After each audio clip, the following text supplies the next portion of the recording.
नमस्कार. न्यूज डंकामध्ये मी महेश विचारे आपल्या सगळ्यांचं मनपूर्वक स्वागत करतो. मित्रांनो, न्यूज डंकाच्या माध्यमातून हिंदवी स्वराज अभियान ही चळवळ आम्ही गेले काही दिवस चालवतो आहोत आणि आपण या संदर्भातले अनेक व्हिडिओ पाहिलेले आहेत.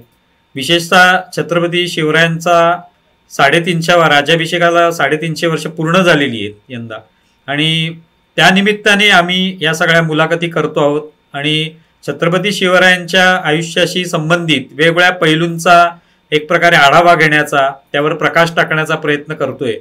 त्या माध्यमातून इतिहासाची ओळख आपल्याला करून देण्याचा एक प्रयत्न सुद्धा आम्ही करतोय. तर आजचा जो विषय आहे तो सुद्धा एक महत्त्वाचा विषय आहे आणि त्याचा संबंध जो आहे तो एका प्रसिद्ध अशा गीताशी येतो. तो म्हणजे वेडात मराठे वीर दौडले सात. या संदर्भात आपण नेहमीच बोलत असतो, नेहमीच ऐकत असतो. हे गीत जे आहे लता मंगेशकरांनी गायलेलं आपल्याला सगळ्यांना परिचयाचं असेल. तर त्यामुळे ते गीत जेव्हा आपण ऐकतो त्यावेळेला त्यातून एक प्रेरणा मिळते, एक स्फुरण चढतं आपल्याला. हे गीत जे आहे ते स्वराज्याचे सरसेनापती प्रतापराव गुजर यांच्या संदर्भातलं गीत आहे. ते चौथे सरसेनापती होते आणि त्यांच्या संदर्भाने गीत आलेलं आहे. तर याचा काही मोजका इतिहास जो आहे तो सगळ्यांना माहिती आहे. कशा पद्धतीने महाराजांनी त्यांना काही आदेश दिले होते आणि त्याचं नीट पालन झालं नाही असं म्हटलं जातं आणि त्यातून मग एक महाराजांना कुठेतरी त्याच्यामधून दुःख झालं किंवा संताप आला आणि त्यातून महाराजांनी काही त्यांना ते बोललेले आहेत. त्यातून मग ते शत्रूवर चालून गेले आणि तसा तो इतिहास आहे. तर ते नेमकं काय इतिहास आहे, काय त्याची पार्श्वभूमी आहे, प्रतापराव गुजर आणि छत्रपती शिवराय यांचे संबंध काय आहेत, त्यांनी कशा पद्धतीने एकमेकांशी संवाद साधलेला आहे, कोणत्या प्रकारच्या मोहिमा राबवलेल्या आहेत, या सगळ्याचा एक प्रकारे आढावा आज आपण या एपिसोडच्या माध्यमातून घेणार आहोत. आणि त्यासाठी आपल्यासोबत आहेत सौरभ करडे, जे स्वतः लेखक आहेत, व्याख्याते आहेत आणि सगळ्यात महत्त्वाचं म्हणजे प्रतापराव गुजर यांच्यावर त्यांनी पुस्तक सुद्धा लिहिलेलं आहे, जे पहिलं पुस्तक आहे अशा पद्धतीचं त्यांच्या इतिहासावर. तर त्यामुळे त्यांच्याकडून ही सविस्तर माहिती जाणून घ्यायला आपल्या सगळ्यांना आवडेल आणि एक कुतूहल जे आपल्या मनामध्ये आहे ते दूर होऊ शकेल. सौरभजी, आपलं खूप खूप स्वागत आहे न्यूज डंकामध्ये. धन्यवाद धन्यवाद. तर पहिली गोष्ट म्हणजे आपण सुरुवात त्या गाण्यापासूनच करू. म्हणजे जे गाणं आम्ही ऐकलेलं आहे, संपूर्ण महाराष्ट्राला सुद्धा परिचित आहे, अनेक वेळेला त्याचा उल्लेख येत असतो. तर काय नेमका त्याचा संदर्भ आहे? गाणं कविवर्य कुसुमाग्रजांनी लिहिलेलं आहे आणि लतादीदींचा त्याच्यामध्ये आवाज आहे आणि शिवकल्याण राजा नावाची जी एक संकल्पना घेऊन कॅसेट करण्यात आली होती त्याच्यामधलं ते गाणं आहे. गाण्याचे शब्द माझे इतके आवडीचे. त्याचा शेवट बघा काय: आश्चर्य मुग्ध टाकून मागुती सेना, अपमान बुजवण्यास सात अर्पुणी माना, छावणीत शिरले थेट भेट गनिमाला, कोसळल्या उल्का जळत सात दर्यात, वेडात मराठे वीर दौडले सात. आणि त्याच्यातलं म्हणजे अक्षरशः आजही कधी आपण तुमच्या माझ्यासारखा शिवभक्त म्हणतो ज्याला आपण, किंवा शिवाजी महाराजांच्या इतिहासाची प्रेरणा घेणारे आपण सामान्य नागरिक आहोत, रयत आहोत आपण शिवाजी महाराजांची. त्यातलं एक कडवं आलं ना, माझ्याही डोळ्यात आज पाणी तरळतं. दगडावर दिसतील अजूनही तेथल्या टापा, ओढ्यात तरंगे अजूनही रंग रक्ताचा, क्षितिजावर उठतो अजूनही मेघ मातीचा, अद्याप विराणी. ते विराणी नाहीये, खरा शब्द आहे अद्याप विरहिणी. विरहिणी म्हणजे त्याच्यामध्ये ज्ञानोबारायांनी पांडुरंगापासून दूर गेल्यावर विरह भावातलं एक काव्य लिहिलेलं आहे, त्याला विरहिणी म्हणतो, विरह झाल्यावर. तर त्याच्यात ते तसं आहे, अद्याप विरहिणी कुणी वाऱ्यावर गात, वेडात मराठी वीर दौडले सात. अतिशय सुंदर गाणं. मी कायम सांगतो की ते गाणं हे प्रतापराव गुजरांच्या, सर्वोपत प्रतापरावांच्या आयुष्यातल्या शेवटच्या प्रसंगावरचं गाणं आहे. खरी गाथा, खरी कथा ही त्याच्या खूप काही वर्ष आधीची आहे. अजरामर गाणं आहे. मी तर तुम्हाला त्या गाण्याप्रमाणे अजून एक शब्द सांगेन प्रतापरावांचे: खदिरांगासम डोळे रोखुनी, दुधारी समशेर परजुनी, उरी धगधगता राज खलिता, तळहातावर शिर घेऊनी, शत्रू सैन्याचा समुद्र प्यावया, अगस्ती दौडले सात, सात दौडले सात, उधळले सात, झुंजले सात क्षात्र समरात, सातही ताऱ्यातून उल्का पात, कडकड कडकड कडकड कडाळ कोसळे सौदामिनी सात. हे प्रणित कुलकर्णी म्हणून गीतकार होते, त्यांनी सुद्धा हे शब्द लिहिले आहेत. अप्रतिम गाणं. आणि मराठा इतिहासातल्या कुठल्या तरी एखाद्या सेनापतीवरती गाणं व्हावं असं हे पहिलं गाणं आहे आणि ते प्रतापरावांवर आहे. खरंच आहे. तुम्ही आता म्हणालात की हे गाणं जे त्यांच्या शेवटच्या काळातलं किंवा टप्प्यातलं ते गाणं आहे, पण त्याच्या मागची पार्श्वभूमी किंवा त्यामागचा त्याच्या आधीचा जो काही इतिहास आहे तो खूप मोठा आहे. तर त्याविषयी ऐकायला आवडेल की हे सरसेनापती पद त्यांना कसं मिळालं किंवा त्यापूर्वी त्यांनी कसा पराक्रम गाजवला. मी सांगतो तुम्हाला, स्वराज्याच्या सुरुवातीच्या काळामध्ये सरसेनापती पद असेल किंवा सरनोबत पद असेल, अशी काही मुख्य पद ही त्या अर्थी नव्हती. हे सगळं राज्याभिषेकाच्या कालखंड जसा जवळ आला तसे तसे हे शब्द पुढे आले. पण फौजेचा सांभाळ करणारा किंवा फौजेचा नायक, ज्याला आपण सेनानायक म्हटलं जातं, किंवा सैन्यावरती ज्याची हुकूमत आहे, सैन्यावरती ज्याचा अधिकार आहे, अशा पद्धतीनं स्वराज्याचे जर पहिले सेनापती बघायचे झाले तर तो मान निश्चितच बाजी पासलकरांना जातो, ज्यांना 84 मोसखोर हे त्यांचं होतं, वयाने ज्येष्ठ होते आणि पुरंदरच्या इथं 1647 सालच्या लढाईमध्ये त्यांचा मृत्यू झाला. आमच्याकडे सासवडला समाधी आहे. मग दुसरे होते माणकोजी 10 तोंडे. त्या माणकोजी 10 तोंडेंच्या नंतर सैन्याचा सरनोबत म्हणून जे पहिल्यांदा उल्लेख आढळतो तो नेताजी पालकरांचा आढळतो. आणि नेताजी पालकर हे सर्वश्रुत आहेत, कारण त्यांना प्रति शिवाजी असंही म्हटलं जायचं. आणि नेताजी हे तुफान पराक्रमी होते. पण दरम्यानच्या काळात एक घटना अशी झाली, ती घटना तुम्हाला आम्हाला सगळ्यांना माहिती आहे की शिवाजी महाराजांवरती एक मोठं आक्रमण आलं. ते आक्रमण म्हणजे मिर्झा राजा जयसिंग आणि दिलेर खान, आणि त्यांनी पुरंदरला वेढा दिला. तो वेढा प्रचंड गाजला आणि त्या दरम्यान पुरंदरवर मोरारबाजी देशपांडेंचं बलिदान झालं. या सगळ्या पार्श्वभूमीवरती शिवाजी महाराजांना तत्कालीन सामाजिक आणि राजकीय दृष्ट्या राजकारणामध्ये काही चाली खेळाव्याशा वाटल्या आणि त्यांनी त्या दृष्टीने संरक्षणात्मक असं पाऊल टाकताना स्वराज्य वाचण्यासाठी तह केला. म्हणजे तह हा काही आपला पराभव नव्हता. शिवाजी महाराज लढू शकले असते का, तर लढू शकले असते, कारण एक मुरारबाजी एवढा पुरंदर लढवत होता. महाराजांकडे असे प्रत्येक किल्ल्यावरती किल्लेदार होते. पण माझी लोक मरू नयेत, माझ्या रयतेला जास्त त्रास होऊ नये म्हणून एक काही काळ त्यांनी ती चाल खेळली. त्या तहाच्या इथनं सुरुवात होते या सगळ्या प्रकरणाला. तर त्या तहात काय झालं, त्या तहामध्ये शिवाजी महाराजांनी मिर्झा राजांना आणि मुघलांना पन्हाळा किल्ला जिंकण्यासाठी मदत करायची, असं एक काही कॉस्ट ठरला, असा एक त्याच्यामध्ये ना काहीतरी एक निघाल. तर शिवाजी महाराज मुघलांसाठी पन्हाळा जिंकायला गेले. हे इतिहासात आहे, याला पुरावे आहेत, ससंदर्भ गणित आहे. आणि ज्यावेळी ते गेले त्यावेळी स्वराज्याचा धडाकेबाज सरनोबत नेताजी पालकर हा कुठेतरी मोहिमेवरती होता, कुठेतरी कामावर होता. त्याला शिवाजी महाराजांनी सांगितलं, तू अमुक अमुक एका वेळेच्या दिवशी पन्हाळ्याच्या पायथ्याला पोहोच आणि आपण दोघं मिळून पन्हाळ्यावर हल्ला करू. झालं असं, शिवाजी महाराज पोहोचले आणि नेताजी पोहोचलाच नव्हता. आणि शिवाजी महाराजांनी ज्यावेळी हल्ला केला त्यावेळी पन्हाळा काही साधा सुद्धा किल्ला नाही. पन्हाळा ही पुढे स्वराज्याची उपराजधानी राहिलेली आहे आणि करवीर प्रांतावर आणि कोकणात जाणाऱ्या त्यावेळेच्या महत्वाच्या वाटांवर आणि घाटांवर नजर ठेवण्यासाठी अत्यंत मुख्याचं ठाणं म्हणजे पन्हाळा होतं. तो शत्रू आदिलशहाच्या कडे तो खूप वर्ष होता. तिथे शिवाजी महाराजांचा हल्ला झाला आणि त्या किल्लेदाराने तो हल्ला परतवून लावला. म्हणजे दुर्दैवी प्रसंग होता खरा की काही शेकडो मराठे ठार झाले ते आपले मावळे, आणि शिवाजी महाराजांना स्वतःला पन्हाळ्याच्या त्या पायथ्यापासून माघार घ्यावी लागली. तर महाराजांना हा पराभव जिव्हारी लागला. त्याच्या मागे 2 कारण होती. एक तर महाराज स्वतः माघार घेऊन आले, पण दुसरी गोष्ट अशी की हा किल्ल्यातली ही मोहीम ही प्रतिष्ठेची लढाई होती की आपण सांगितलं होतं मुघलांना आम्ही तुम्हाला तहाता जिंकून देतो, तर तिथे आपण माघार आली. शिवाजी महाराज चिडले आणि शिवाजी महाराजांनी नेताजीला एक पत्र पाठवलं. त्या पत्राचे शब्द असे किंवा त्याच्यामध्ये महाराज असं सांगतात, समयास कैसे पावला नाहीत. म्हणजे महाराज वेळेसाठी, म्हणजे ह्याच्यातनं 2 गोष्टी दिसतात, वेळेसाठी किती पक्के होते आणि दुसरी गोष्ट वेळ न पाळणारा किंवा कुठल्याही बाबतीत स्वराज्याच्या कामी हलगर्जीपणा करणारा, मग तो साधा शिपाई असो, हवालदार असो, बारगिरदार असो, शिलेदार असो किंवा सरनोबत असो, महाराज त्याला सोडायचे नाही. त्यांनी शब्द वापरले, समयास पैसे पावला नाहीत. आणि मग पुढे बरंच काय काय आहे त्याच्यात.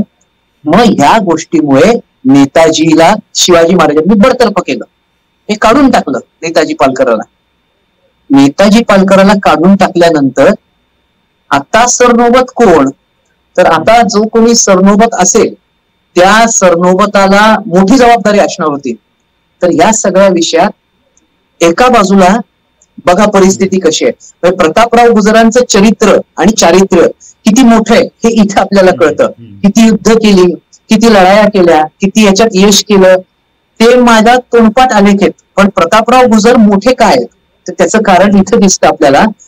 या सगळ्या घटना होत असताना पॅरलल एका बाजूला शिवाजी महाराजांचा तह झालाय आणि शिवाजी महाराजांना आग्र्याला जावं लागणार आहे बादशाला भेटायला. तर आता परिस्थिती अशी होती, असा माणूस स्वराज्याचा सरनोबत म्हणून निवडायचा होता की जो आपण आग्र्याला गेल्यानंतर माघारी स्वराज्य सांभाळेल. मग शिवाजी महाराजांची नजर ही पारखी नजर होती. शिवाजी महाराजांच्या नजरेमध्ये एक माणूस होता, त्या माणसाचं नाव होतं कुर्तोजी गुजर.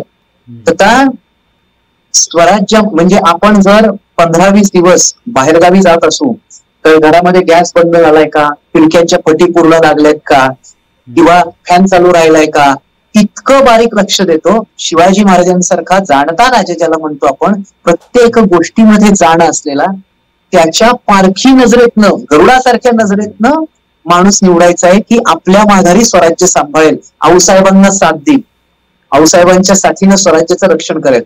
अशा वेळी राजगड जो होता आपला स्वराज्याची पहिली राजधानी, किल्ले राजगड, या राजगडचा तट सरनोबत नावाच्या पदावरती एक माणूस होता, त्याचं नाव कुर्तोजी गुजर, मी जे मगाशी सांगितलं. शिवाजी महाराजांनी त्याची निवड केली आणि त्याची निवड केल्यावर तो कुर्तोजी गुजर म्हणजे कोण, तर त्याला तो किताब दिला प्रतापराव गुजर. म्हणजे प्रतापराव हा किताब आहे, त्याचं नाव आहे कुर्तोजी. आता इथे हे संपत नाही. हे जे गुजर कुटुंब आहे गुजरांचं, आपल्या साताऱ्याजवळ मान वगैरे जो परिसर आहे हायवेच्या डाव्या बाजूला, तर तिथे भोसरे नावाचं गाव आहे. भोसरे, पुण्यामध्ये भोसरी आहे ती नाही, हे भोसरे नावाचं गाव आहे. या भोसरे गावचं हे गुजर, तिथले हे प्रतापराव गुजर. तिथनं ते त्यांचा पारंपरिक व्यवसाय, ते शेतकरी होते आणि त्यांचे पूर्वज वगैरे ते शेतीवाडी वगैरे करायचे. अजूनही त्यांचे वाडे, त्यांची लोक, त्यांचे कुटुंबीय सगळे तिथे आहेत त्या भोसरे गावामध्ये. तर त्यांच्यापैकी हा कुर्तोजी, पण राजधानीच्या किल्ल्याचा तट सरनोबत होता. म्हणून त्याचा एक फायदा असा होता, त्यांनी राज्यकारभार जवळनं पाहिलेला होता. राजगडाच्या भोवती पसरलेल्या स्वराज्याची त्याला जाण होती. आणि दुसरी गोष्ट, शिवाजी महाराज काही इतके बेसावत नव्हते की उगाच कुणाला तरी बोलवले आणि त्याच्या खांद्यावर सरनोबत पद दिले, तेही स्वराज्याच्या अवघड काळामध्ये. म्हणून त्याच्यावर शिवाजी महाराजांचा पूर्ण भरोसा होता की आपल्या माघारी हा माणूस अशा पद्धतीने स्वराज्याच्या सीमा सांभाळू शकतो. म्हणून कुर्तोजी गुजरास तट सरनोबत असलेल्या प्रतापराव किताब देऊन सरसेनापती पदाची वस्त्र आणि समशेर दिली, तलवार दिली आणि त्याची निवड केली. असा त्याला सेनापती म्हणून निवडलेला आहे. आणि मग तो स्वराज्याचा चौथा सेनापती त्या दृष्टीने, किंवा त्याला आपण सरनोबत आपण म्हणतो. आता तुम्ही जसं म्हणालात की ही जबाबदारी सोपवण्यात आली त्यांच्याकडे, तर त्यानंतर त्याच्या आधी हे सगळं त्यांनी पारखी नजरेतून पाहिलंच, पण हे प्रतापराव हे जी त्यांना पदवी देण्यात आली याच्या मागचं काय कारण आहे? हे काय त्याचा प्रताप पाहून, त्यांचा एकंदर पराक्रम पाहून दिलेली आहे, काय नेमकं त्याच्या मागे? मी सांगतो तुम्हाला. याच्यामध्ये दोन गोष्टी आहेत, दोन प्रवाह आहेत, किंवा याच्यात दोन विचारधारा आहेत. एकतर काही लोकांचं असं म्हणणं आहे, किंवा काही इतिहास अभ्यासकांचं असं म्हणणं आहे, किंवा इतिहासात काही ठिकाणी असं आहे, कुर्तोजी गुजरांस प्रतापराव किताब दिला, हे असं एका बाजूला. आणि दुसऱ्या बाजूचे लोक असं म्हणतात, प्रतापरावांनी, ज्याच्याविषयी मी पुढे बोलणार आहे, तर साल्हेर नावाचं एक युद्ध होतं, ते साल्हेरचं युद्ध प्रतापरावांनी अशा पद्धतीने गाजवलं आणि जिंकलं, त्याच्यानंतर त्यांना प्रतापराव किताब दिला, असं काही लोक म्हणतात. पण मला एक असं वाटतं की काही किताब त्यावेळी होते, स्वराज्यात होते. हंबीरराव किताब आहे, पूर्वापार चालत आलेला किताब आहे. हंसाजी मोहितेला हंबीरराव किताब दिल्यामुळे त्यांचे झाले हंबीरराव मोहिते. किंवा जावळीचे जे मोरे होते त्यांच्याकडे चंद्रराव हा किताब आहे, म्हणून राज्यावर जो बसायचा त्याला चंद्रराव मोरे म्हटलं जायचं. जावळीचा चंद्रराव. तो महाराजांच्या वेळी वेगळा होता, पुढच्या काळात तो आबाजी म्हणून होता, आबाजी चंद्रराव असे ते. तसं प्रतापराव हा एकतर असावा किताब, तो त्याच्याकडे दिला असावा. तो परमप्रतापी आहे म्हणून त्याला प्रतापरावही म्हटलं असावं. 2 प्रवाद आहेत त्याच्यावर, पण त्या दोन्ही प्रवादांविषयी वाद मात्र कुठेही नाहीये. त्याच्यात जे काय आहे ते निखळ त्यांचा पराक्रम भरलेला आहे. आणि तो होताच, प्रतापराव होता. त्याला तो किताब दिला असेल अथवा नाही दिला असेल तरी तो प्रतापी सेनापती होता, एवढं मात्र नक्की आहे. म्हणजे याचा अर्थ ही प्रतापराव हे जी काही पदवी देण्यात आली त्याच्या आधी त्यांचा जो काही पराक्रम शिवाजी महाराजांना माहिती असेल आणि त्यानंतर त्यांनी तो सार्थही करून दाखवलेला आहे. पण हे साधारण कोणत्या काळातला आहे, म्हणजे त्याचं साल किंवा वर्ष हे सांगितलं तर अधिक बरं पडेल. मी तुम्हाला सांगतो, शिवाजी महाराज आग्र्याला ज्यावेळी गेले त्या दरम्यान याची निवड झाली. म्हणजे आता एकंदरीत तुम्हाला आलेखच सांगतो हा सगळा. आग्र्याला गेल्यानंतर महाराजांच्या इतिहासाकडे आपण सगळे बघतो की आग्र्यात काय झालं, ते सुटले कसे, कैद कसे झाले, मग तो स्वाभिमान. इकडे काय झालं हे महत्वाचं आहे. त्यांनी स्वतःची निवड सार्थ कधी ठरवली, पुढची युद्ध वगैरे हे सगळं ठीक आहे, पण या 1666 ते 1670च्या दरम्यान या सगळ्या विषयामध्ये ज्यावेळी महाराज आग्र्याला होते ना, त्यावेळी स्वराज्याच्या सीमा सांभाळायचं सगळ्यात अवघड काम हे त्यांनी केलं. म्हणजे परिस्थिती अशी होती, एकतर आपण 23 किल्ले मुघलांना दिले होते तहामध्ये, आपल्याकडे मोजून 11-12 किल्ले ठेवले होते त्यांनी. 23 किल्ले दिलेले आहेत म्हणजे स्वराज्य खिळखिळ झालंय. दुसरी गोष्ट अशी आहे, काही लक्ष होऊन कर मिळणारा मुलूक म्हणजे स्वराज्याची इकॉनॉमी ज्याच्यावर अवलंबून आहे, स्वराज्याची अर्थव्यवस्था ज्याच्यावर अवलंबून आहे, तो मुलूक दिला होता. आणि स्वतः ज्यांची दहशत देशात आहे असे प्रतापी शिवाजी महाराज आग्र्याला गेले म्हटल्यावर मुघल खोड काढणार नव्हते, कारण तह झाला होता. आदिलशहाची लोक स्वराज्यात घुसण्याची शक्यता जास्त होती. पण याच्या व्यतिरिक्त ज्यांच्या स्वराज्यावर लोळा होता असे इंग्रज, सिद्धी आणि पोर्तुगीज हे स्वराज्याच्या सीमा कुरतडण्याची शक्यता होती. अशा वेळी शिवाजी महाराज नसताना ज्या स्वराज्याच्या सीमा, बॉर्डर ज्याला म्हणतो आपण, ही बॉर्डर शत्रूंनी पार केली नाही, याचं निसंशय श्रेय कुणाला असेल तर ते प्रतापराव गुजरांना आहे.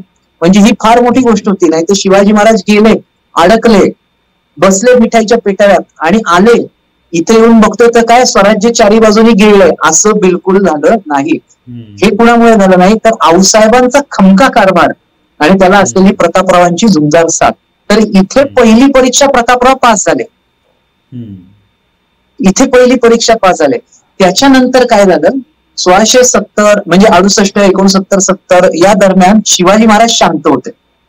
कारण एवढं सगळं जे नुकसान झालं होतं या मुघलांच्या स्वारीमुळे, तहामुळे, ते भरून काढण्यासाठी, म्हणजे केवळ गड जाणं हे नुकसान नाही, आर्थिक नुकसान सगळ्यात जास्त झालं होतं. ती जी गावं दिली होती मुघलांना त्याच्यातनं सगळ्यात जास्त कर मिळायचा.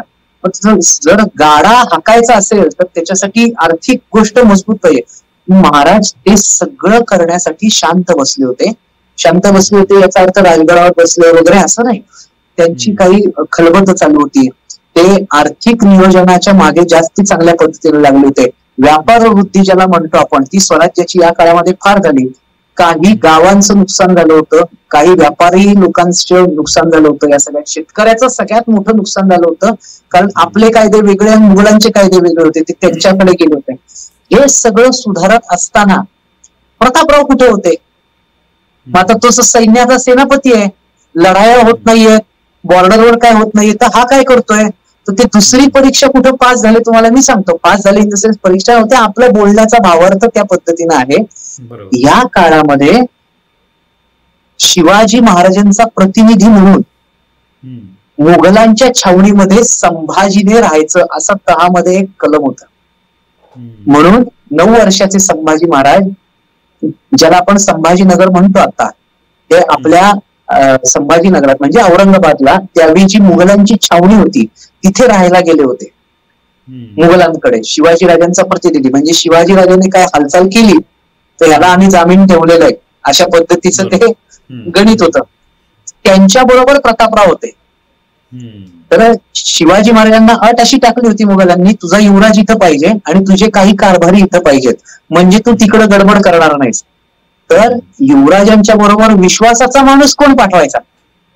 शेवट संभाजी महाराज म्हणजे पोटचा गोळा आहे किती काही झालं तरी. मग आता प्रतापरावांनी स्वराज्य तर सांभाळलंय, आता मी स्वराज्यात आलोय.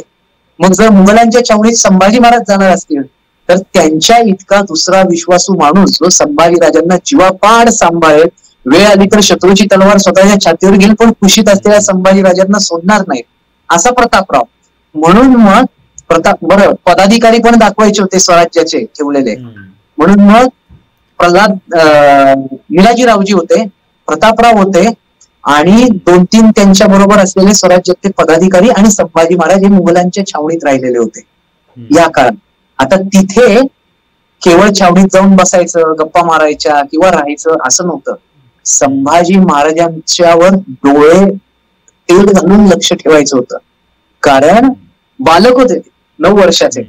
तर त्या काळामध्ये त्यांना संस्कृत शिकवणं, त्यांच्या गरजा पूर्ण करणं, मग त्यांचे शिक्षणाच्या असतील किंवा क्षत्रियत्वातलं शिक्षण असेल हत्यार बित्यार त्याची शिकवणीसाठीची योग्य माणसं बोलवणं, आसपासच्या मुघल लोकांपैकी त्यांना कोणी काही दगा करू नये या बाबतीत सावधानगिरी ठेवणं आणि संभाजी महाराजांच्या बाबतीतलं प्रतिनिधी म्हणून मुघलांपुढे पेश होणं, या सगळ्या गोष्टी प्रतापराव बघत होते. तेवढे अधिकार त्यांना होते कारण ते स्वराज्याचे सेनापती होते. तर झालं काय गंमत म्हणजे तुम्ही बघा, हे एका बाजूला चाललंय म्हणजे स्वराज्य कायम 4 चाकांवर चाललेलं असतं, आपणच एक एक गोष्टी बघत जातो. मगाशी जसं मी पॅरलल काय चालू होतं सांगितलं तसं हे एका बाजूला चाललंय आणि दुसऱ्या बाजूला महाराज स्वराज्य एकदम परत आर्थिक मजबूत करतायत. या दरम्यान औरंगजेबाचं डोकं फिरलं आणि त्याने इकडे शहाजाद्याला हुकूम पाठवला, गुप्त हुकूम होता की तुझ्या छावणीत जे शिवाजीचा मुलगा आणि शिवाजीचे 2 पदाधिकारी आहेत त्यांना कैद कर, त्यांना मुसलमान बनव आणि त्यांना आमच्याकडे पाठवून दे दिल्लीला.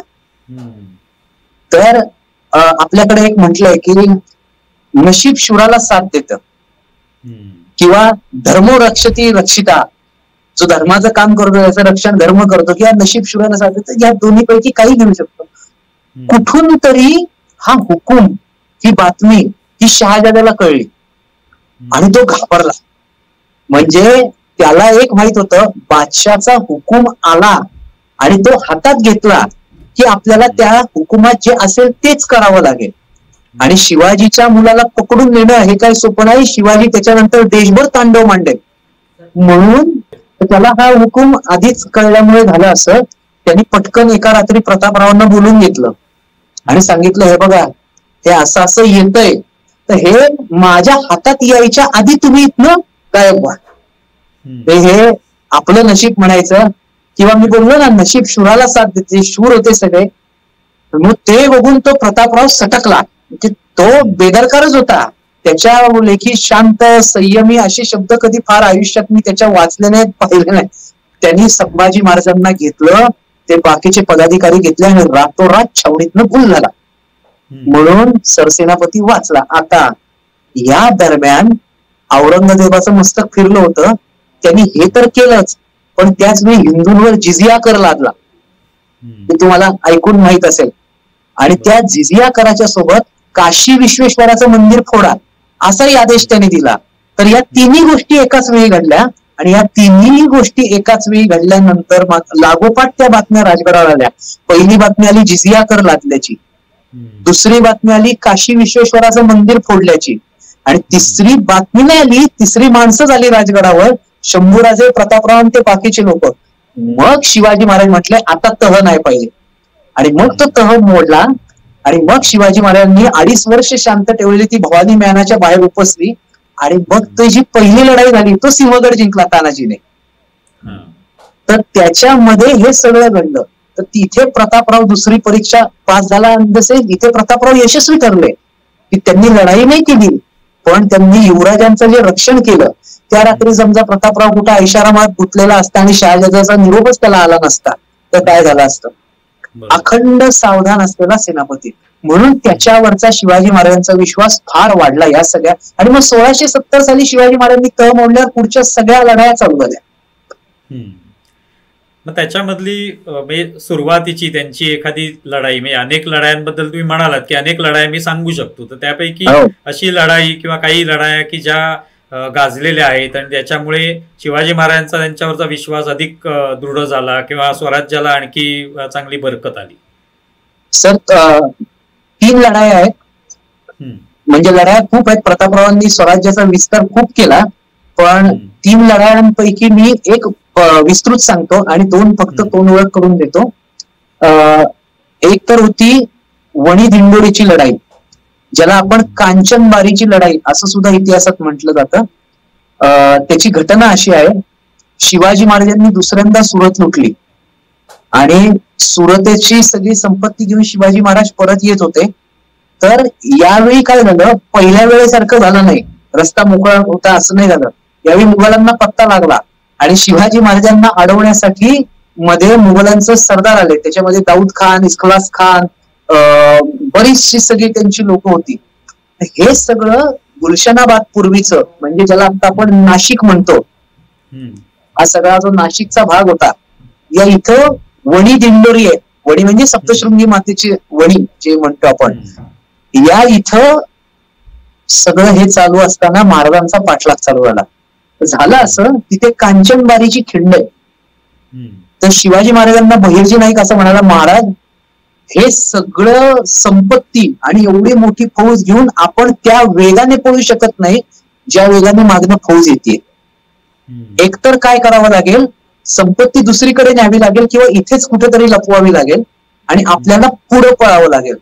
पण शिवाजी महाराज होते ना, म्हणजे मावळ्यांच्या ते 10 पट अधिक द्वेष किंवा रग, जिद्द, हिंमत त्यांच्यात, स्वराज्य संकल्पनाच त्यांची होती. शिवाजी महाराज म्हटले असं काय, ठीक आहे म्हटलंय, तुम्ही संपत्ती न्या दुसरीकडे, बाकीचं मी बघतो इकडं. म्हणजे त्यांच्यात काय जो संवाद झाला असेल तो, त्यावेळी बहिर्जीने हुशारी केली आणि तो जो सगळा सुरत लुटून आणलेला जो खजिना होता, संपत्ती होती, ती पट्टा नावाच्या किल्ल्याकडे तो घेऊन गेला. तिथनं आता इथं काय झालं, लोकांना असं वाटलं की आता संपत्ती गेली तर आपल्याला जोरात धावायचं असेल स्वराज्याकडे. शिवाजी महाराज उलटे फिरले, म्हणले कोण येतंय बघू, आणि त्यांच्या मागावर जे होते त्यांना कुठं हाणायचं, तर त्यांनी एका मागच्या बाजूला मुक्काम केला होता. त्यांचं असं होतं, उद्या हा डोंगर ओलांडला की खाली जाऊन आपण शिवाजीला पकडायचं. शिवाजी महाराज रातोरात डोंगर ओलांडून स्वतःच अलीकडे आले आणि म्हटले, आता ही जी शत्रूची सेना आपल्याला पकडायला आली ना, यांना ठोका, बघू आता काय असेल ते, मराठ्यांची जिगर जी असेल ती इथं दाखवा म्हटले. आणि स्वतः महाराजांनी तलवार उपसली. ती त्या वणी दिंडोरी जवळ कांचनबारीच्या त्या जमयान जे घनघोर युद्ध झालं म्हणून सांगतो तुम्हाला मी. त्या लढाई स्वतः शिवाजी महाराज लढत होते, मोरोपंत पिंगळे लढत होते, स्वराज्याचा सरनोबत प्रतापराव गुजर लढत होता, आनंद मकाजी भोसले लढत होता, रुपाजी लढत होता. असं युद्ध त्या परिसरामध्ये झालं नव्हतं. आणि मुघलांच्या फौजेला एवढंच वाटत होतं की आपण उद्या शिवाजीला पकडायला जाणार आहे, आज शिवाजी आपल्या अंगावर हे कुणाला कळलंच नाही. तुफान रण झालं. म्हणजे असं एक वाक्य आहे, खासा राजा अंगात बख्तर भुगी घालून रणांगणामध्ये शिरला. म्हणजे शिवाजी महाराजांचा द्वेष काय असेल. तर त्या लढाईत प्रतापरावानं जो पराक्रम गाजवला ना, तो पराक्रम अफाट गाजवला. म्हणजे वडीदिंडोरीच्या इथं इखलास खानाचा आणि त्या दाऊद खान वगैरे जे होते त्यांचा जो तोफखाना होता, तो तोफखाना आपल्यावर मारा करत होता. प्रतापरावांनी त्या तोफखान्यात घुसला स्वतःची तुकडे घेऊन आणि तोफची मारले, त्यांचा सेनानायक मारला आणि वणी दिंडोरीची कांचनबारीची लढाई आपण जिंकली. शिवाजी महाराजांनी पराक्रम केलाच, बाकीच्यांनी केला, पण प्रतापरावाचा त्याच्यात एक विशेष पराक्रम होता. मग या लढाईमध्ये त्यांनी जे शौर्य दाखवलं ते स्वतः शिवाजी महाराजांनी डोळ्यांनी पाहिलं होतं. म्हणून त्याच्यावरती शिवाजी महाराजांनी फार मोठा विश्वास दाखवला. ही त्याची एक लढाई. आणि आता मी तुम्हाला सांगतो, मला जर विचाराल एक अभ्यासक म्हणून, आणि ते शेवटचं जे काय वीर दौडले सात वगैरे, ती लढाई नाहीये, ती लढाई नाही झाली, त्याचं बलिदान आहे. लढाई प्रतापरावांच्या आयुष्यातली मी तुम्हाला लिहून देऊ शकतो, मी तुम्हाला कुठल्याही स्टॅम्प पेपरवर लिहून देऊ शकतो की प्रतापरावाने जी मी आत्ता सांगतोय ती लढाई जिंकली ना, तशी मराठ्यांच्या इतिहासात एकाही सेनापतींनी लढाई जिंकलेली नाही. म्हणजे आमच्याकडे महाधुरंधर हंबीरराव झाले, ज्यांच्या घोड्यांच्या टापा आल्या ऐकू असं कळलं शत्रू सहसा कापायचा, असे संताजी धनाजी सुद्धा झालेत, महाराजी घोरपडे पण झालेले आहेत. पण प्रतापरावाची ही जी लढाई आहे मी आत्ता सांगेन ती, याच्यासारखी लढाई कुणीही नंतर केली नाही. तर ती लढाई होती 1672 सालच्या फेब्रुवारीतल्या पहिल्या महिन्याच्या फेब्रुवारीच्या पहिल्या आठवड्यातली. ती लढाई कुठे झाली तर साल्हेरला, नाशिक जवळ साल्हेर. आता मी तुम्हाला एक गंमत सांगतो. ही गंमत अशी आहे, आपल्याला ते शेवटचं आहे ना, गनिमास गर्दीस मिळवल्या विना आम्हास रायगडावर तोंड दाखवू नका, असं शिवाजी महाराज म्हटले आणि प्रतापराव गेले. तर त्याची गंमत आता इथं आहे खरी. शिवाजी महाराजांनी प्रतापरावांचा पराक्रम पाहिला होता आणि त्यांना खात्री होती की किती मोठा शत्रू समोर असू दे, हा माणूस बेदरकार आहे, हा त्याला काय ऐकणार नाही. म्हणून राज्यकारभार करत असताना एक दिवस असं झालं, साल्हेर नावाचा जो किल्ला आहे नाशिकला, हा महाराष्ट्रातला समुद्र सपाटीपासून सगळ्यात जास्त उंची असलेला किल्ला, साल्हेरचा किल्ला. हा किल्ला मराठ्यांनी असा फटक्यात जिंकला. म्हणजे लोकांना मुघलांना कळलं पण नाही मराठे आले कधी आणि जिंकला कधी. साल्हेर जिंकलेला कळला गुलशनाबाद वगैरे परिसरातला, आणि औरंगजेब भयंकर चिडला. औरंगजेब तिथे त्या दरम्यान दिलेर खान, दाऊद खान कुरेशी, इखलास खान आणि बहादूर खान हे 4 मातब्बर सरदार होते. या 4ही सरदारांचं वजन दिल्लीच्या दरबारात प्रचंड होतं आणि हे दक्षिणेचे बादशाह होते. आता बहादूर खान म्हणजे औरंगजेबाचा भाऊ होता. दाऊद खान कुरेशी जो होता, तो दाऊद खान कुरेशी हा एकदम विचित्र दुसरा अफजल खान. इखलास खान जो होता हा पठाण होता आणि हा भयंकर राक्षसी ताकदीचा होता. आणि उरला कोण तर दिलेर खान. दिलेर खानाची दहशत फार होती. मुरारबाजीच्या कंठात त्यांनी बाण मारून तिथे मराठ्यांना भयंकर त्रास दिला होता, तुम्हाला माहितीये. हे 4ही राहू केतू हे सगळे तिथं जमलेले होते. आणि औरंगजेबाने पत्र पाठवलं की साल्हेरचा किल्ला तुमच्या डोळ्यात एकच जिंकला शिवाजीने, तुम्हाला लाच कशी वाटली नाही म्हटले. तो किल्ला मला परत पाहिजे, तुम्ही असाल तसे जा आणि साल्हेरचा किल्ला जिंकून आणा. आता दिल्लीवरनं हे पत्र आलं, ह्यांची पळापळ झाली सगळ्यांची. ह्या 4हींनी आपापसात मेसेजिंग केलं आणि सगळ्यांनी मिळून ठरवलं की आपण सगळ्यांनी मिळून साल्हेरचा किल्ला जिंकायचा. सर मी तुम्हाला सांगतो, मराठ्यांच्या इतिहासात पडला नाही असा वेढा पडला. साल्हेरच्या किल्ल्याला 60,000 मुघलांचा वेढा साल्हेरच्या किल्ल्याला पडला. 60,000 चा वेढा आजपर्यंत कधीही पडला नव्हता. ज्यावेळी शिवाजी महाराज पन्हाळगडावर अडकले, म्हणजे बाजीप्रभू पावनखिंड शिवाकाशीत तो प्रसंग, तेव्हा 35,000 फौज होती, त्यातल्या 21 ते 22 हजारांनी वेढा घातला होता. इकडे पुरंदरचा जो वेढ्याचा प्रसंग होता तिथे 30,000 लोकांचा तो वेढा होता, बाकीची फौज दुसरीकडे होती. पण 60,000 मुघल एकत्र आले आणि 60,000 साल्हेरच्या किल्ल्याभोवती तो वेढा टाकला. तर गंमत अशी झाली या सगळ्यात. म्हणजे मी काय सांगतो, प्रतापराव गुजर कोण आहेत हे ज्याला समजून घ्यायचे ना त्यांनी हे नक्की ऐकावं. ही बातमी शिवाजी महाराजांना कळली. जर शिवाजी महाराजांच्या इथे ईर्षेवर गेलं तर साल्हेर जिंकायला 60,000 जमले काय, बघतो तुमच्याकडे म्हटले. आता ह्यांच्यावर चालून जायचं आणि काय करायचं. शिवाजी महाराज काय रणधुरंधर राजा होता बघा. शिवाजी महाराजांनी एक पत्र लिहिलं. हे पत्र कुणाला लिहिलं? प्रतापराव गुजरांना आणि मोरोपंत पिंगळ्यांना. प्रतापराव गुजर सेनापती आणि मोरोपंत पिंगळे मुख्य प्रधान. स्वराज्याचे दोन्ही अधिकारी त्यांनी रणांगणावर हाकलले होते त्यावेळी. म्हणजे असं नाही तुम्ही अधिकारी आहात इथं बसून राज्यकारभार करा वगैरे. हे स्वराज्याच्या अष्टप्रधानांपैकी एक न्यायाधीश सोडला तर प्रत्येकाला ऍडमिनिस्ट्रेशन पण येत होतं आणि प्रत्येकाने रणांगणात तलवार सुद्धा चालवलेली. हे विशेष आहे. नाहीतर राजपूत दरबार असेल, मुघल दरबार असेल, जे ऍडमिनिस्ट्रेशन करणारे लोक आहेत हे रणांगणावर फार कमी वेळा आलेले आहेत किंवा आलेही नाहीयेत. पण मराठ्यांच्या अष्टप्रधानांपैकी म्हणजे मी सांगतो, अण्णाजी दत्तो कारभार करायचे, लढायचे सुद्धा. पन्हाळा जिंकताना अण्णाजी दत्तो लढले. मोरोपंत पिंगळे कारभारही करायचे, पेशवेपद त्यांच्याकडे होतं, पण ते लढलेत सुद्धा खूप वेळा. खूप जण लढलेत. असो, आपला विषय प्रतापरावांचा आहे. तर पत्र मोरोपंतांना गेलं की तुम्ही कोकणातून प्रतापरावांस जाऊन मिळा आणि साल्हेरीवर चालून जा. बघा, आणि प्रतापरावाला जे पत्र होतं ना, त्या पत्रातले शब्द बघा. म्हणजे मी तुम्हाला हे का सांगितलं लक्षात येईल.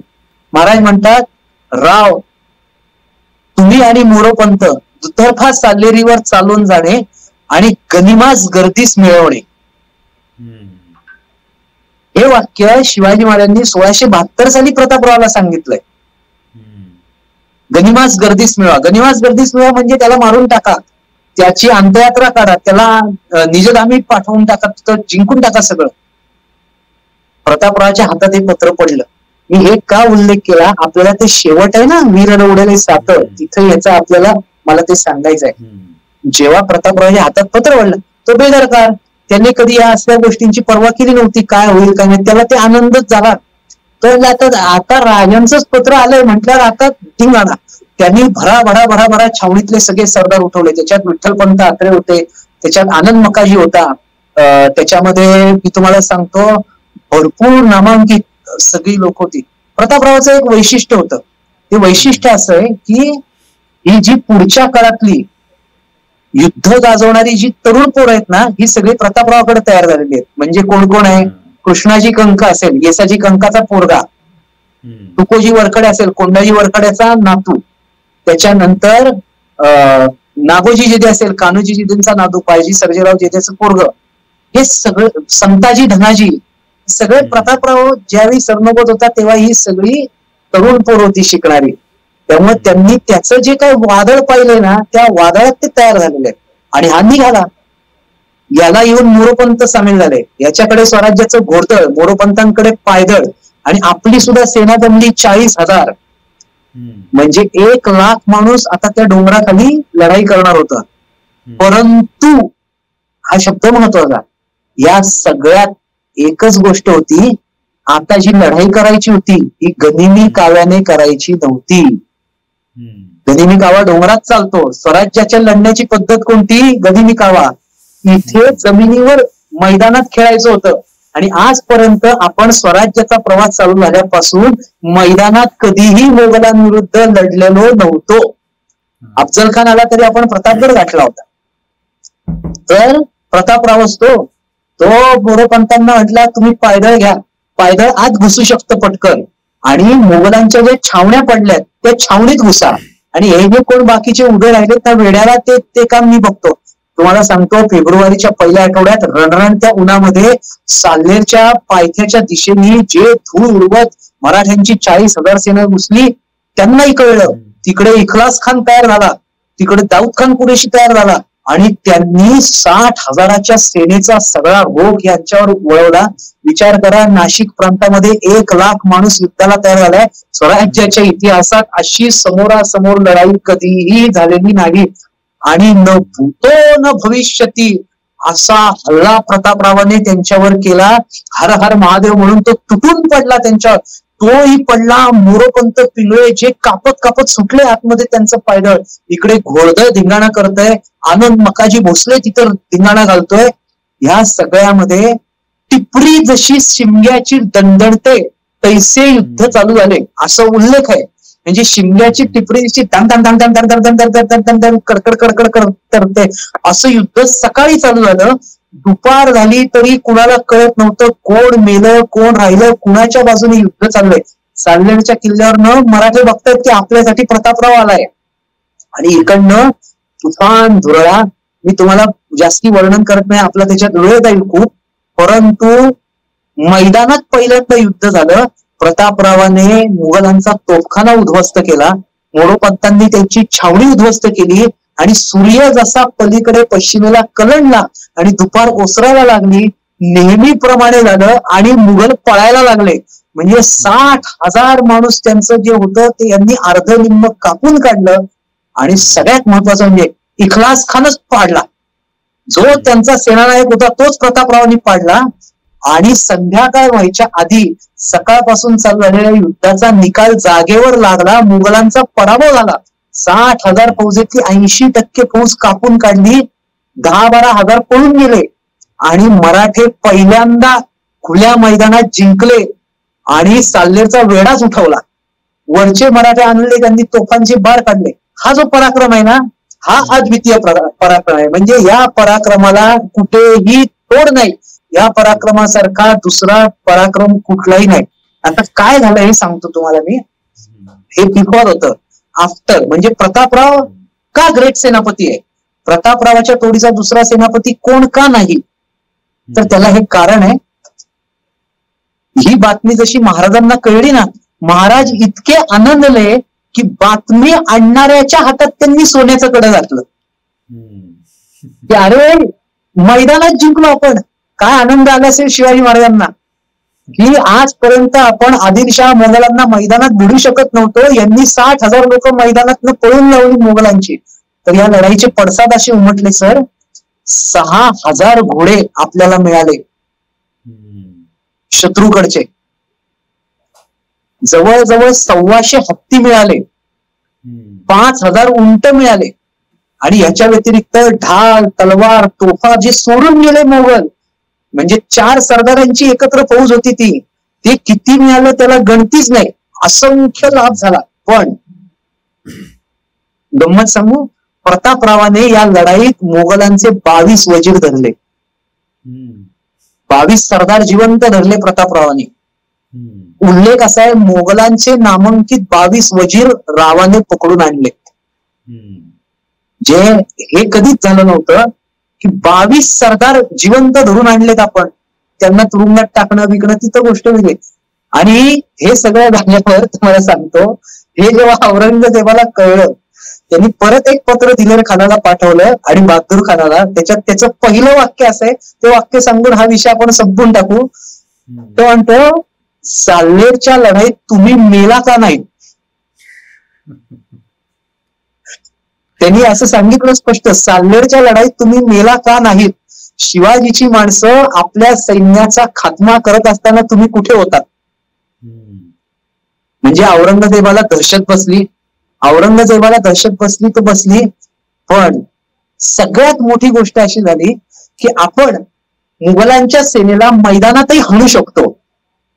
हा जो एक आत्मविश्वास होता, आपण आजपर्यंत लढाया जिंकत होतो, युद्ध जिंकत होतो, आपण महायुद्ध सुद्धा जिंकू शकतो, हा एक आत्मविश्वास होता. हा दिला साल्हेरच्या युद्धाने. 1672 साली साल्हेरच्या पायथ्याला प्रतापराव गुजर त्याच्या ह्या विजयामुळे प्रतापरावाची जी कीर्ती पसरली ना, बाप रे बाप, त्याला तोड नाही. म्हणून प्रतापराव, आता ते मी मगाशी बोललो बघा, काही जण म्हणतात की या युद्धामुळे त्याला प्रतापराव किताब दिलाय. म्हणजे दोन्ही शक्यता खऱ्या, पण हे युद्ध या युद्धासारखं दुसरं युद्ध नाही, असा तर अफाट होता. ही कल्पना करू शकत नाही आपण. हे युद्ध झाल्यानंतर शिवाजी महाराज आणि प्रतापरावांची भेट झाली किंवा त्यांच्यात जो काय आनंद असा शिवाजी महाराजांना झाला, त्या संदर्भातलं काही असं उपलब्ध आहे का, किंवा त्याविषयीचा काही इतिहास लिहिला गेलाय? सर त्याच्यानंतर ते बऱ्याचदा भेटलेले आहेत, पण इतिहासामध्ये एक ससंदर्भ गोष्ट आहे ती अशी आहे की शिवाजी महाराजांनी साल्हेरच्या लढाईतल्या प्रत्येकाला कडकडून आलिंगन दिलं, भरभरून त्यांचा सन्मान केला, सत्कार केला. म्हणजे साध्या शिपायाला सुद्धा ढाल भरून सोनं दिलंय, मोहरा दिलाय. मग ते प्रतापरावाला तर शिवाजी महाराज भेटले असतील, बोलले असतील, काय तिथे खूप वेगळं आहे. मला एक माहिती आहे की ज्यावेळी कोंडाजी फर्जंदने 60 मावळ्यांनिशी पन्हाळगड जिंकला होता, त्याच्यानंतर शिवाजी महाराजांना सुवर्ण फुलांनी शिवाजी महाराजांना स्नान घातलं होतं, अशी इतिहासात एक उल्लेख आहे. मग आता ती सोनचाफ्याची फुलं होती की सोन्याची फुलं होती त्याच्या बाबतीत आपण त्याच्यात शिरायला नको, पण शिवाजी महाराजांना सहस्त्र सुवर्ण फुलांनी ज्यावेळी स्नान घातलं त्याच्यात कोंडाजी फर्जंद आणि प्रतापराव होते, असा पण त्याचा एक गोड उल्लेख आहे. म्हणजे त्यांचे जे रिलेशन होते ना शिवाजी महाराज आणि प्रतापराव, हे फार सुंदर होते. मग आता ह्या संदर्भामध्ये जसं हा एक साल्हेरचं युद्ध तुम्ही सांगितलं, तशा पद्धतीने त्यांच्यामध्ये पत्रव्यवहार किंवा असं काही झाल्याचं काही इतिहासामध्ये उपलब्ध आहे का? सर खूप पत्र आहेत. शिवाजी महाराजांनी प्रतापरावांना दिलेले हुकूम पण आहेत, आदेश पण आहेत. प्रतापरावांमुळे सुद्धा शिवाजी महाराजांना काही पत्र आली आहेत, माहिती का तुम्हाला? म्हणजे हे खरं नंतरच्या काळातलं आहे.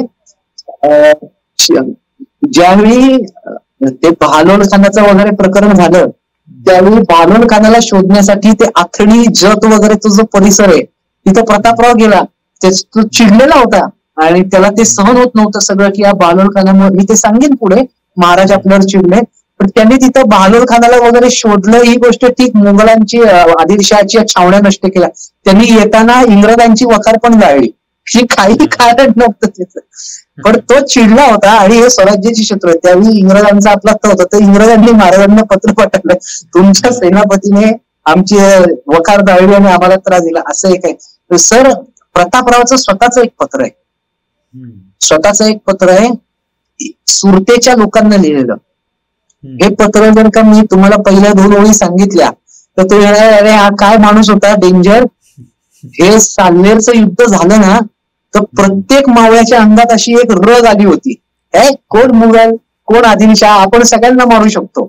तर प्रतापरावांनी एक पत्र लिहिलंय, ते पत्र सुरतेच्या सुभेदाराला आहे. सुरुवातीला तो असं म्हणतो की तुम्ही लोक सुरतेचे, म्हणजे पत्रातले शब्द फार अवघड आहेत, मी तुम्हाला साध्या मराठी भाषेत त्याचा एक अर्थ सांगतो. तुम्ही सुरतेचे लोक बऱ्या बोलाने शिवाजी महाराजांच्या राज्यासाठी लागणारी खंडणी देत जा, चौथाई देत जा, जे काय असेल ते. अन्यथा तुमच्याकडून त्याची वसुली करावी, या कामावर त्यांनी माझी नेमणूक केली आहे. त्याला माहितीये की स्वतःच्या नावाने आता मुघल किती थरथर कापतायत. आणि जर तुम्हाला वाटत असेल की सुरतेच्या बाहेर औरंगजेबाने बांधलेले तट तुमचं रक्षण करेल, म्हणजे सुरत 2 वेळा लुटल्यानंतर औरंगजेबाने त्या सुरतेच्या भोवती तट बांधला की शिवाजी परत येऊ नये म्हणून. म्हणजे ह्या गमती जमती इतिहासातल्या.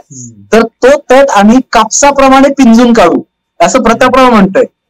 आणि तुम्हाला जर वाटत असेल की बादशाने ठेवलेली छोटी फौज तुमचं रक्षण करेल, तर साल्हेरच्या युद्धात तुमच्या बादशाच्या फौजेचे आम्ही जे हाल केले ते तुम्ही डोळ्यासमोर आणा आणि बऱ्या मुलाने आम्हाला वर्ग खंड जे काय मागते ते घेत, असं त्यांनी सुरतेला पाठवून दिलं. म्हणजे एका पुस्तकात असं आहे की याच्यावरून मराठी मनगटामध्ये किती रग त्यावेळी संचारली होती याचा अंदाज आपल्याला येतो. असे पत्र खूप आहेत, पण ती जी शेवटची 3 पत्र आहेत ना, ती आपण त्या शेवटच्या प्रसंगासाठी मी सांगेन तुम्हाला.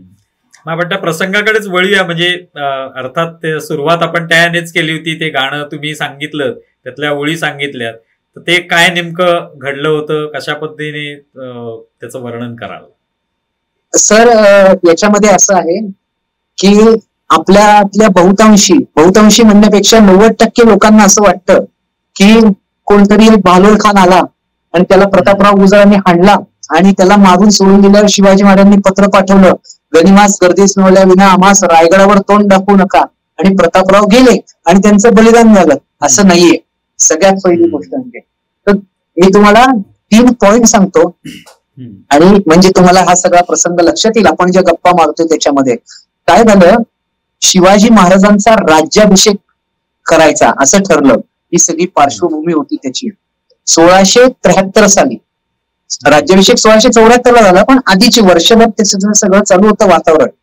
याच्यामध्ये राज्याभिषेकासाठी तयारी चालू असताना काहीतरी एक अडथळा मंगल कार्यात करायचा किंवा काहीतरी एक गडबड करायची, स्वराज्याला सुखाचे दिवस बघू द्यायचे नाहीत, हा दुष्ट हेतू कायम आदिलशाहने ठेवलेला होता. आदिलशाहची टाक नव्हती की शिवाजी महाराजांवर मोठं सैन्य स्वतः चालून यायची, पण त्याचे अफजल खान, खवास खान, असे कितीतरी, रुस्तुज मेहमान, सिद्दी जौहर, असे कितीतरी लोक शिवाजी महाराजांनी निस्तनाबूत करून टाकले होते. आणि या सगळ्यामध्ये प्रतापराव कुठे होता, तर प्रतापराव खूप आनंदात होता. याचं कारण सर असं होतं की स्वराज्यासाठी आजपर्यंत देह शिजवला होता, अनेक लढायांमध्ये जखमा त्याच्या अंगावर, म्हणजे जसा शेंदूर फासलेला मारुती असतो शनिवारचा, तसा त्याच्या जखमांनी भरलेला मराठ्यांचा सेनापती होता. तो काय असा गोड गुबीत दिसणार आहे काय, तो राकट सगळा रांगडा. पण तुम्हाला सांगतो, आजही रायगडावर जा सर, रायगडावर अष्टप्रधानांचे वाडे आहेत. तर त्या वाड्यांच्या मध्ये 8 प्रधानांना जे वाडे दिले होते ना, त्याच्यातला हा एक प्रधान होता सर. सरनोबत होता, स्वराज्याचा सेनापती होता. तर कुठल्याशा एका गरीब कुटुंबातनं वर आलेला, भोसरे गावातनं शेती व्यवसाय करून आज हिंदवी स्वराज्याचा सेनापती झालेला हा माणूस, त्याला रायगडाच्या राजधानीच्या महाराजांच्या शेजारी घर मिळालं होतं. त्या वाड्याचं बांधकाम चालू होतं सर. आणि असं सगळं असताना हा सातारा प्रांतात होता. अवघ्या काही दिवसात स्वतःच्या कुटुंबाला घेऊन रायगडावर राहायला जायचं शिवाजी महाराजांच्या शेजारी. कारण सगळे प्रधान तिथे राहणार होते. अष्टप्रधानांच्या शेजारी शंभूराजांचा वाडा, आणि याची आणि संभाजी महाराजांची गट्टी होती चांगली. ते नाही का त्या मगाशी सांगितलं ते मुघलांच्या छावणीत दोघं, तर कुटुंब आनंदात होतं. दरम्यान झालं काय, शिवाजी महाराज पन्हाळ्यावर होते. हे सगळी फिरस्ती, स्वराज्याच्या सीमा, कारभार, आणि आदिलशहाने दुसरा अफजल खान उठवला. बहालोल खान पठाण, अब्दुल करीम बहालोल खान त्याचं नाव. हा प्रचंड पराक्रमी होता. आणि दक्षिणेत म्हणजे नकाशावरच्या दक्षिणेत विजापुरात जे पठाण लोक होते, या पठाणांचा हा कॅप्टन होता, सरदार होता, त्यांचा नेता होता तो विजापूरच्या दरबारातला. शिवाजी महाराजांना हे सगळं माहित होतं, कारण शहाजीराजे त्यांना सगळं पूर्वीच्या काळात सांगायचे. शहाजीराजे तिथे होते ना. बहालोल खान म्हटला, मी शिवाजीचा बंदोबस्त करतो, म्हणजे निदान त्याच्या राज्याभिषेकात तरी अडथळा आणतो म्हटला. तर राज्याभिषेकात अडथळा आणतो वगैरे हे सगळं करण्यासाठी तो निघाला. ते काही 25,000 फौज घेतली त्यांनी, आला. बॉर्डर त्यांनी ओलांडली. तर बॉर्डर त्यांनी ओलांडल्यानंतर झालं सर असं, ती बातमी हेरांनी शिवाजी महाराजांना पन्हाळ्यावर सांगितली. पन्हाळ्यावरती शिवाजी महाराज होते, ते तातडीने उतरले, ते सातारा प्रांतात गेले तिकडे कुठेतरी. आता ह्या येणाऱ्या संकटाला रोखायचं कसं, तर महाराज म्हटले आहे ना आपल्याकडे माणूस म्हटले. आणि महाराजांनी पत्र लिहिलं, आणि ते पत्र असं आहे सर, आता पत्र क्रमांक 1, साल्लेरचं पत्र मी तुम्हाला सांगितलं, गनिमास गर्दीस मिळवा म्हणून. आता पत्र क्रमांक 1, ते पत्र असं आहे, तो बहालोल बहुतच वळवळ करतो, त्यास धरावा अथवा मारावा, ऐसे केलियाने हिंदुस्थानचे राजकारणी सलाबत पैसे, त्यास गर्दीस मिळवा. हे प्रतापरावांना पत्र पाठवलं शिवाजी महाराजांनी. म्हणजे शिवाजी महाराज कसे आहेत बघा, ते असं म्हटले नाही त्याला हाणा मारा. बहालोल बहुत वळवळ करतो, त्यास धरावा अथवा मारावा, शक्यतो धरावा, ऐसे केलियाने हिंदुस्थानचे राजकारणी सलाबत पैसे. म्हणजे शिवाजी महाराजांची इच्छा काय होती की आज पावतो आम्ही बहुत खान मारले, परंतु जिवंत धरला ऐसा कोणी नाही, हे त्याला धरून आणा. त्याला धरल्यावर त्याला इकडे चापट पोळ्या, त्याला कोठडीत टाकतो. म्हणजे काय, त्याला मी धरून ठेवलाय, आता जर आदिलशाने काही वेगळी पावले टाकली तर इथं याचं मुंडकं मारतो. म्हणजे त्याला सेनापतीच धरून आणायचा आणि आदिलशाही वेठीला धरायची. हा एवढ्या योजनाबद्ध प्लॅन, असा विचार ना शिवाजी महाराजच करू जाणे, दुसरं कोणीही कर. म्हणून मी म्हणतो ना, ते कुठेतरी शिवाजी महाराजांचं वर्णन आहे रणपती नावाचं. रणांगणाचा पुरेपूर अभ्यास असणारा माणूस जर कोण असेल तर तो शिवाजी महाराज. आता राज्याभिषेक होईपर्यंत आदिलशहाने डोकं वर काढता कामा नये. मग कसं, त्याचा सेनापतीच धरून ठेवायचा. मग सेनापती धरून ठेवेल असा कोण माणूस आहे, एकच आहे, जे ब्रह्मास्त्र जर सोडलं प्रतापराव नावाचं तर ते शक्य आहे. म्हणून लिहिलंय की त्यास धरावा, ऐसे केल्याने हिंदुस्थानचे राजकारणी सलाबत पैसे, त्याच गर्दीस मिळवा. पत्र क्रमांक 1. प्रतापराव निघाले, साताऱ्यातनं निघाले. त्या बॉर्डरवर जिथनं तो आत येत होता तिथं घटप्रभा नावाची एक नदी आहे. त्या घटप्रभा नदीच्या अलीकडं हे 73 साली घडलंय. नोव्हेंबरच्या दरम्यान कुठेतरी अलीकडे नोव्हेंबरच्या नाही, ऑक्टोबरच्या वगैरे दरम्यान प्रतापरावांनी युद्ध क्षेत्राचा अभ्यास केला. आता त्यांनी साल्लेर सारखं डोकं लावलं का की जाऊ ते मारू ठेवत नाही. हुशार सेनापती, भयानक हुशार. प्रतापराव गेले, एका टेकडीवरनं त्या जागेचं निरीक्षण केलं तर त्यांना असं लक्षात आलं, अरे हा जो पसरलाय ना, हा त्या ठिकाणी एका पाणवठ्याचा आश्रय घेऊन पसरलाय, बसलाय, थांबलाय, त्यांनी छावणी टाकले. प्रतापरावांनी सांगितलं युद्ध करू नका, त्याचं पाणीच बंद करा म्हटले. आणि सिद्धिलाल आणि विठ्ठलपंत आत्रे अशी आपल्या सैन्यातली लोक होती त्यावेळी. त्या सिद्धिलाल आणि विठ्ठलपंत आत्रेंना सांगितलं जा तुम्ही पाण्यावर मोर्चे लावा. आणि मग ह्या लोकांनी येऊन पाणी जिथून त्याला पाणी पुरवठा होत होता तो पाणवठाच ताब्यात घेतला. पाणवठा ताब्यात घेतल्या बाबा रे, तर दुपार झाली, संध्याकाळ झाली, आणि ज्यावेळी त्याच्या हत्तींना पाणी पाजायची वेळ आली, उंटांना पाणी पाजायची वेळ आली, बाहेर आल्याने बघितलं तर मराठे थांबलेत पाणवठ्यावर. जी बोंबाबोंब झाली, मराठे आले. तर बहादूर खानला सांगायला गेले. तोपर्यंत यांनी छावणीच्या बाजूने आनंदरावला सोडला होता आणि स्वतः रणांगणावर येऊन असा चिलखत घालून ती सेनापती पदाची पगडी 2 हातात संचयी घेऊन उभाही राहिला होता. बहादूर खानाने पाहिलं मराठे आले, पण कोण आहे तर प्रतापराव. तो तिथंच घाबरला पहिला आणि त्यांची लढाई चालू झाली. सर, ही लढाई एका दिवसात संपली नाही. रोज 2-4 चकमकी होत होत्या आणि शेवट असं झालं, पाण्याशिवाय किती दिवस लढतील. पाणी तर मराठ्यांनी तोडलंय. म्हणजे हे स्ट्रॅटेजिक वॉर होतं. हा संघर्ष नव्हता, हे युद्ध नव्हतं, हे स्ट्रॅटेजिक वॉर होतं. मराठ्यांचा सेनापती काय पद्धतीने लढाई करत होता. त्यांनी पाणी तोडलं. 4 दिवस झाले, तहानेनं व्याकुळ झाले आदिलशहाचे लोक. आणि लोकांपेक्षा महत्वाचं म्हणजे त्यांची जनावरं, ज्या जनावरांना त्यांची भिस्त होती. आणि अखेर 5व्या-6व्या दिवशी बहादूर खानाच्या फौजेतला एक हत्ती पिसाळला. त्यांनी साखळदंड तोडले आणि ती तोडलेल्या साखळदंडाची साखळी तोंडात त्यांनी धरून स्वतःच्या सैनिकांना बडवायला सुरुवात केली, पायाखाली घ्यायला सुरुवात केली. झालं. आनंदरावांनी ते बघितलं. प्रतापराव म्हणता आणा तो हत्ती आपल्याकडे. ते त्या हत्तीवर गेले आणि तो हत्ती जिंकून आणला मुघलांचा, आदिलशहाचा, आणि लढाई झाली. त्या लढाईमध्ये आदिलशहाच्या फौजेचा प्रतापरावांनी पराभव केला. एक तर ते तहानेने व्याकुळ झाले होते, ते पाणी द्या म्हणत होते, त्यात त्यांना पडवले. अशा वेळी काय झालं, बहादूर खान यांनी वकील पाठवला प्रतापरावाकडे. रडवेला झाला होता पा. तिथं त्यांनी विनंती केली की मला जाऊ द्या, मी स्वराज्याच्या नादी पुन्हा लागणार नाही, मी काय परत येणार नाही. सर, काय झालं माहित नाही, मला पण नाही माहित काय. पण तिथं प्रतापराव थोडासा पादरला, त्याला माया फुटली, काही कळलं नाही. त्या शिपायाचं मन सर, त्याला वाटलं असेल की आता एवढं यांना पाण्या वाचून तडफडतायत, एवढा धडा शिकवला, आता काय परत यायचा नाही. म्हणून त्याने त्याला धर्मवाट दिली असं म्हणतात ज्याला, की त्याला सोडून दिलं. इथं त्याला सोडल्यावर तो परत गेला. आता झालं काय सर, प्रतापरावला असं वाटलं की हा परत येणार नाही आणि ह्याला इतका मारलाय, नाक रगडले परत. सर, बहादूर खान परत नाही गेला. तो बॉर्डरवरती फिरत राहिला, घुटमळत राहिला. त्यालाही तो पराभव जिवारी लागला होता. तो सैन्य जमवत राहिला आणि तो सैन्य जमवतोय आणि तो पुन्हा स्वराज्यात घुसणार आहे, ही बातमी प्रतापरावाच्या आधी हेरांनी महाराजांना जाऊन सांगितली. महाराज आनंदात होते की बहादूर खानाचा पराभव झालाय आणि ते राज्याभिषेकाच्या गडबडीत होते. फेब्रुवारी महिना होता सर, जानेवारी महिना, जून मध्ये राज्याभिषेक. आणि तेवढ्यात त्यांना बातमी कळली की बहादूरला सोडलं. तर त्यांनी परत एक पत्र लिहिलं, पत्र क्रमांक 2. त्या पत्रात ते असं म्हणतात, राव सला काय निमित्त केलात,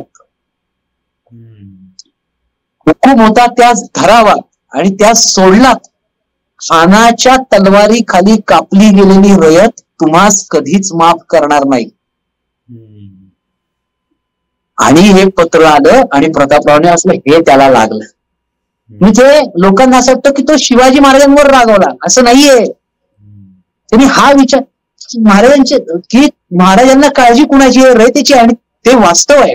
ही परिस्थिती नसून वस्तुस्थिती आहे की उद्या बहादूर जर उलटला आणि त्याने स्वराज्याची रयत कापायला सुरुवात केली तर ती म्हणतील याला सोडला कुणी होता, प्रतापराव. हा आपला विचार होता. आणि ते शब्द वाचले, हो, खानाच्या तलवारी खाली कापली गेलेली रयत तुम्हाला कधीच माफ करणार नाही, जा त्यास पकडा. ते त्याच्या डोळ्यातनं अश्रू आले आणि मग तो चिडला. तो सैन्य घेऊनच निघाला.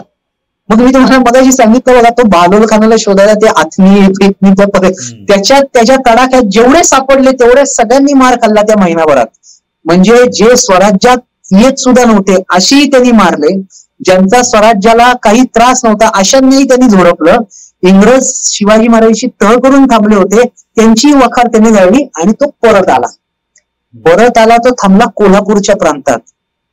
आणि आता सगळ्यांचा बंदोबस्त मी करून आलोय. बहालोल खान काय आता परत यायचा नाही. आता राज्याभिषेकाच्या वेळी गडावर जाऊ. हा महिना होता फेब्रुवारीचा, 1674 फेब्रुवारी. दरम्यान बहालोल खानाने गडिंग्लज पास केलं, असं गडिंग्लज.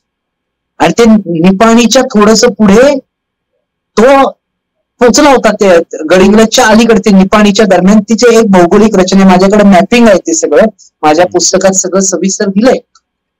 आणि ही बातमी स्वराज्यात आली, ही प्रतापरावला कळली, ही महाराजांना कळली आणि मग महाराज चिडले.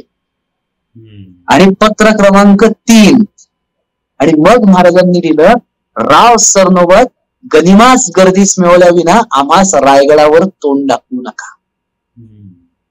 हा 9 महिन्याचा प्रवास आहे सर.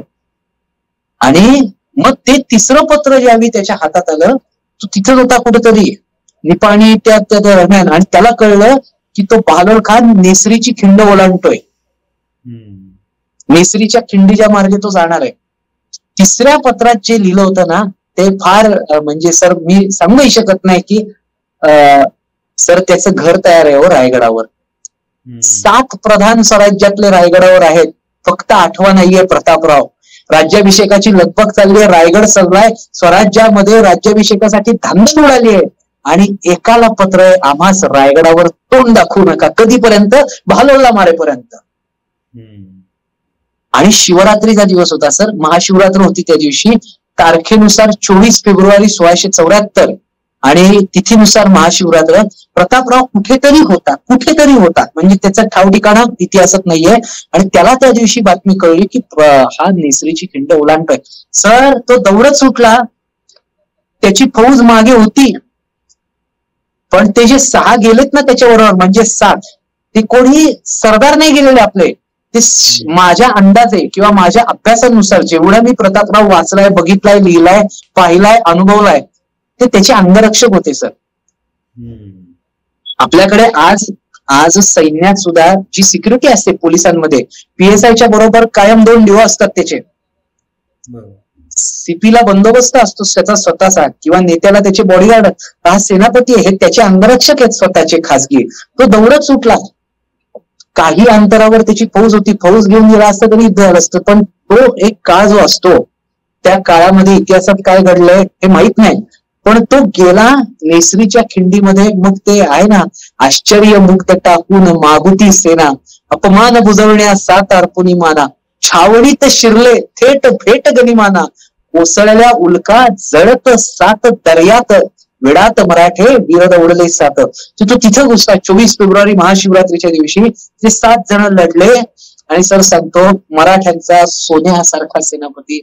तर म्हणजे त्या सेनापतीला इतिहासात तोड नाही, मारला गेला नेसरीच्या खिंडीमध्ये. आणि बहालोल खानाचं नशीब काय की त्याला समोरनं प्रतापराव येताना दिसतोय, पण फौज नाही गेली.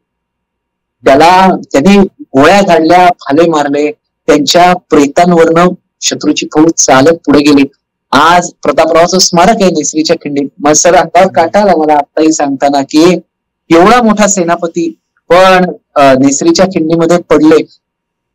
मी तुम्हाला सांगतो, शिवाजी महाराजांचे शब्द आहेत, नंतर ऑथेंटिक शब्द आहेत, राव पडला एक बाजू पडली. आता फौजेचा सांभाळ कैसा होतो. सर मी काय म्हणतो, प्रतापराव किती मोठा आहे, सालनेरच्या युद्धा एवढा मोठा आहे. प्रतापरावाची हिंमत किती मोठी आहे, 6 स्वार घेऊन घुसण्या इतकी मोठी आहे.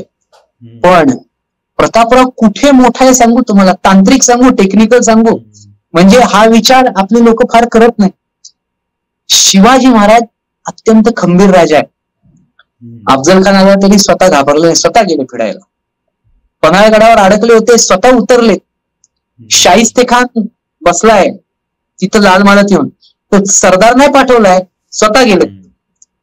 आणि स्वराज्याची परिस्थिती कितीही बिकट असली तरी सुद्धा शिवाजी महाराजांनी असं कधीही जाणवू दिलं नाही की मी थकलोय किंवा मी हारलोय. दुःखद वाक्य आलंय सर. पावनखिंडीत बाजी प्रभू पडल्यानंतर महाराजांना दुःख झालंय.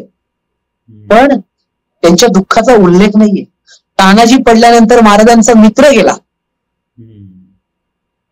पण महाराजांनी त्याच्या कुटुंबासाठी खूप केलं. महाराज त्याला खांदा देऊन, त्याच्या शवाला खांदा देऊन उमरटपर्यंत गेले आमच्या रायगड जिल्ह्यातल्या.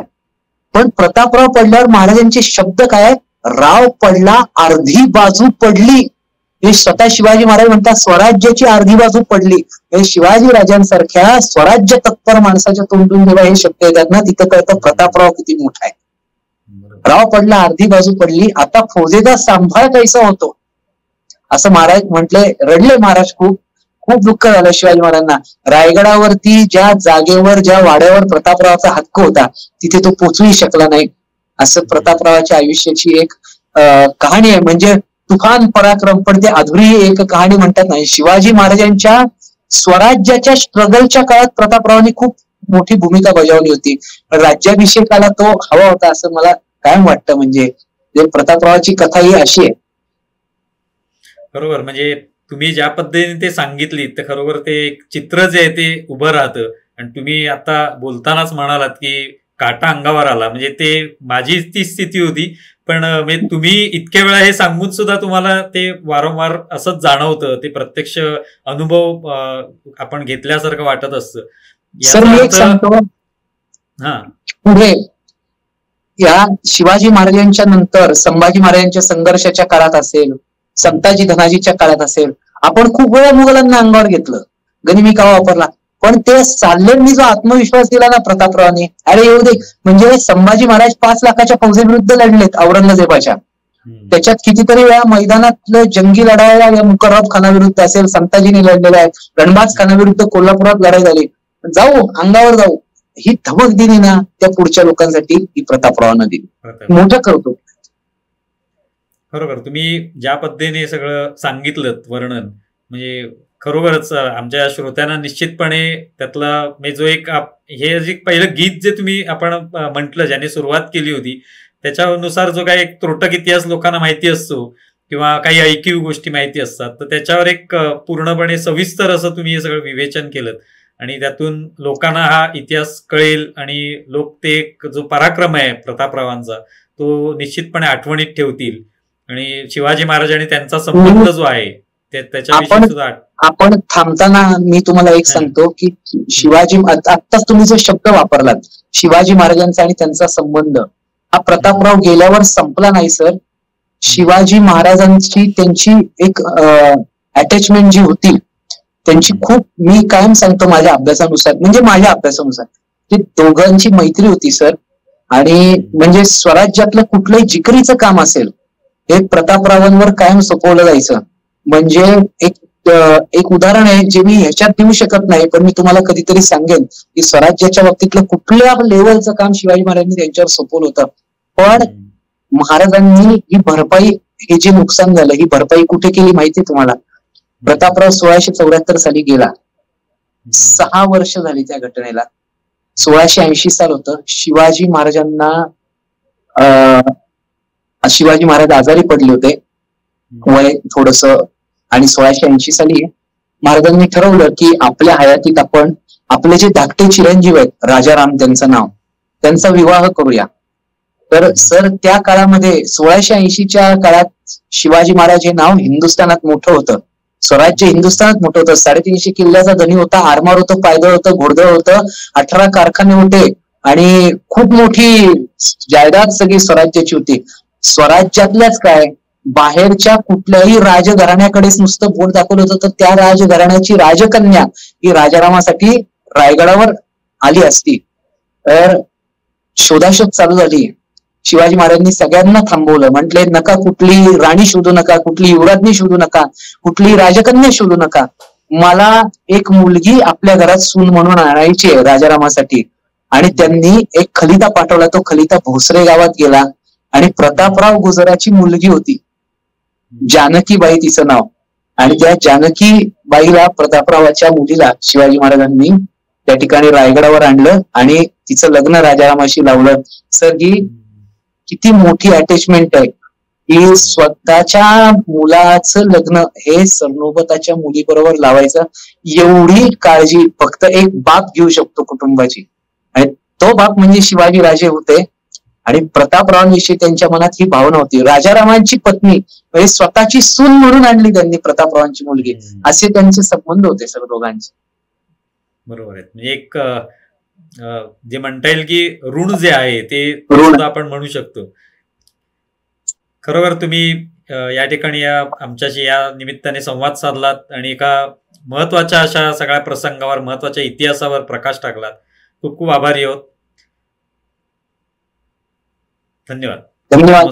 तुम्ही तुमच्या या मालिकेच्या मार्फत इतिहासाविषयी जी जागृती करताय त्या जागृतीला माझा एक कडकडीत सॅल्यूट आहे. आणि दुसरी गोष्ट तुम्हाला सांगायला मला आनंद होतो की 350व्या राज्याभिषेकाच्या वर्षानिमित्त तुम्ही हा अभिनव उपक्रम चालू केलाय.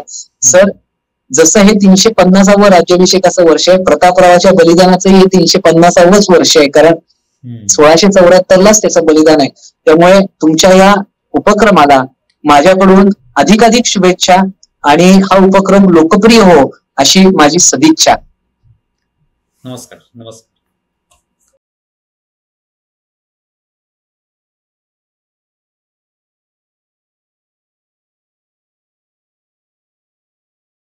आमचा व्हिडिओ जास्तीत जास्त लाईक करा, शेअर करा आणि आमचे YouTube चॅनल सबस्क्राईब करा. धन्यवाद.